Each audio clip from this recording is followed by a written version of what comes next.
student in the classroom, one of those adults, she was a nun actually, but for some reason, I mean, she always has, you know, A's and B's, never C's. And for some reason, that exam, she has a C plus.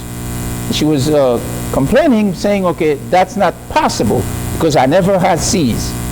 So she was, you know, kind of like, you know, been out of shape, complaining, and then eventually the teacher came and she complained to the teacher. I said, okay, no, you have to tell me what did I did wrong, that I have a C. I'm not an average student. I am an A and B student, she complained. So after a while, when the teacher showed her where she did wrong, she convinced that she was innocent. She actually shed a few tears because she felt so low among the pews in the classroom. She felt so low for how to become an average in that moment. And there was this guy on the corner who was in the 60s, who actually had a D plus. He said, see what happened?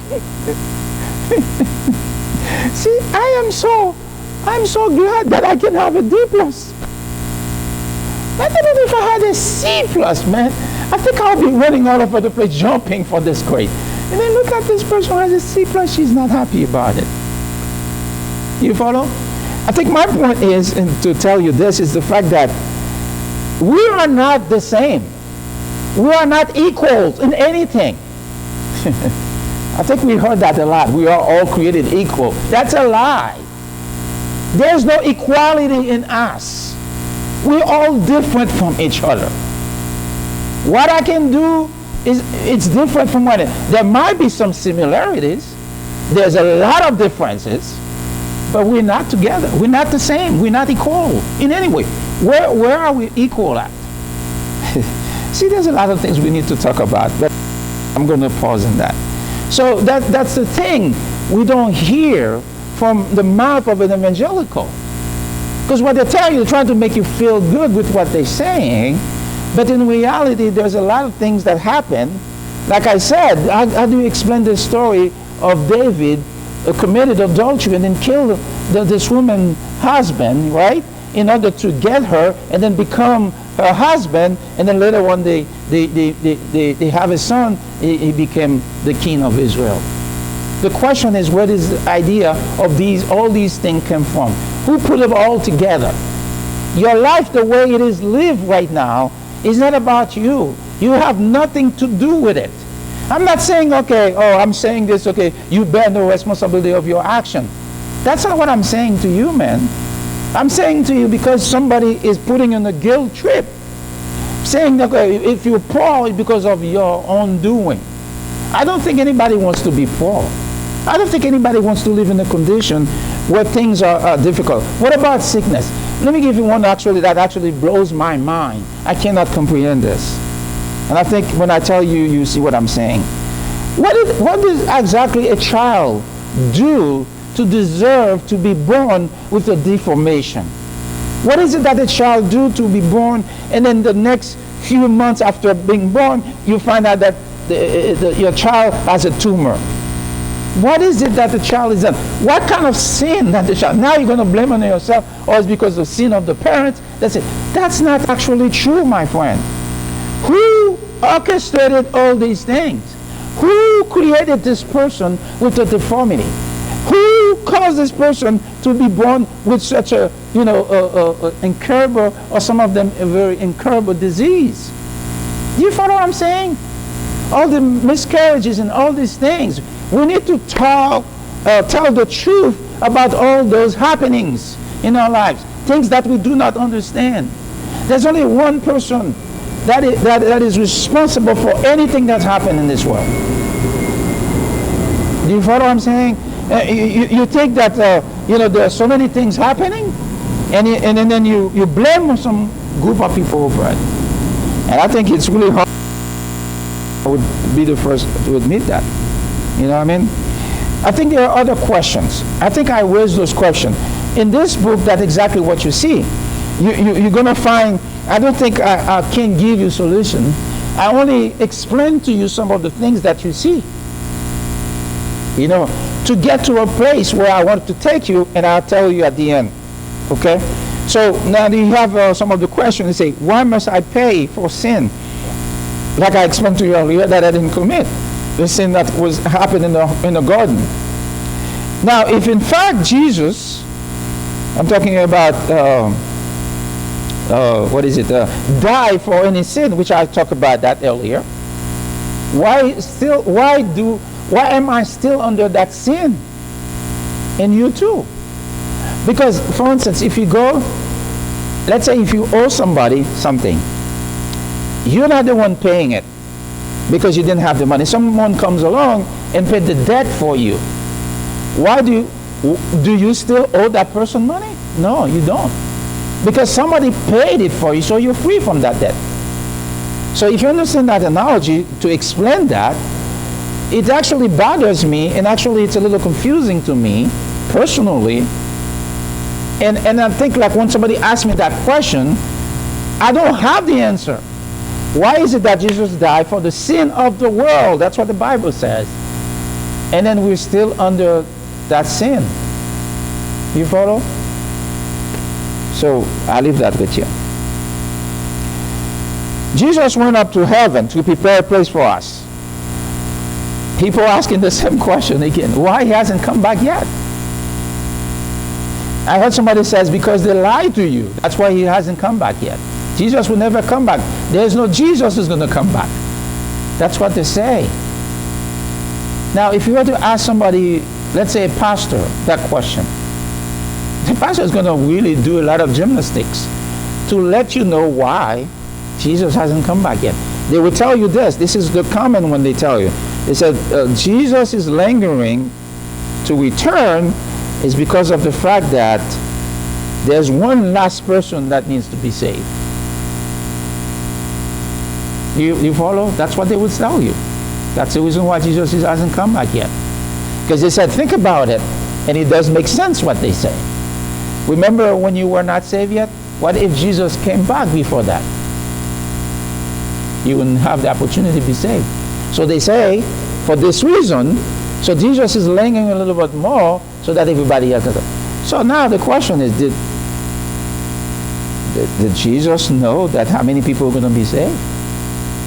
The answer is yes. So why does he have to wait? Why can't everybody be saved now? So these are all the questions that are being asked out there. I do not have answers for them. So that's actually get to a place where people are criticizing, Christianity in a sense, because what we're supposed to get for being a Christian, it doesn't happen. There's no difference between you and the other person out there who is not a believer. We suffer the same suffering. As a matter of fact, sometimes as believers we suffer more. Do you follow what I'm saying? You suffer more. You're the one that actually always gets. Matter of fact, you see, most of believers, they are working for non-believer people. There are few believers that actually own an enterprise or a company or something that you have an organization that you see believers working on. Most of people who go to church, who bring their money to church, they get them from the work that they do for people who do not believe in God, people who actually curse God every single day. Why is that?